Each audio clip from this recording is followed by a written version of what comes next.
Gradually, Obama came to embrace the idea that he couldn't force peace if he wanted it more than both negotiating parties. Still, the vibe between Obama and Netanyahu remained frosty at best. This led 300 US congresspeople to send a letter urging then Secretary of State Hillary Clinton to stop squabbling with Israel and get back on the same page. They wrote, "Our view is that such differences are best resolved quietly, in trust and confidence, as befits long-standing strategic allies." 300 members of Congress saw the Obama administration getting the tiniest bit feisty with Israel and banded together across the aisle to remind the administration to toe the line. In 2011, Obama became the first American president to formally support a two-state solution based on the borders in place before the Six-Day War in 1967. In response to that declaration, Senator Mitt Romney said Obama had thrown Israel under the bus. Hamas and Netanyahu also rejected the suggestion. To help smooth things over, in 2016, Obama signed a new memorandum of understanding, providing Israel with $38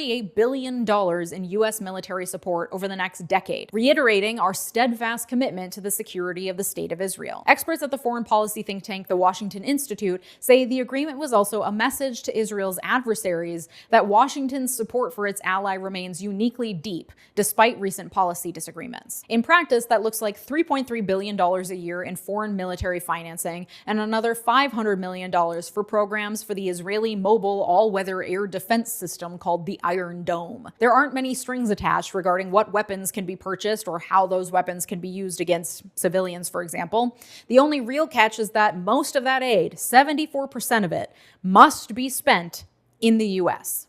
So our government basically gives Israel coupons to buy American-made military equipment. Cool. Trump, of course, quickly established himself as one of our most pro-Israel presidents to date. In December 2017, the US became the first nation to recognize Jerusalem as Israel's capital, even though Jerusalem is one of the most hotly contested sticking points in peace negotiations. In 2018, Trump's administration slashed aid to the Palestinians and the UNRWA, the UN Relief and Works Agency for Palestine Refugees. As the PLO office in Washington, D.C. closed, the US opened an embassy in Jerusalem. In 2019, Trump recognized the Golan Heights as part of Israel for the first time since the land was captured by Israel in 1967. And in 2020, Trump's administration brokered a series of deals to normalize relations between Israel and several Arab states, including the UAE and Morocco. Once Biden came in, he initially focused on encouraging more nations to reach normalization agreements with Israel, which critics say is a betrayal of the Palestinian cause, while condemning moves by Israel that could threaten a two-state solution, like expanding its West Bank settlements, for example. In 2021, the Biden administration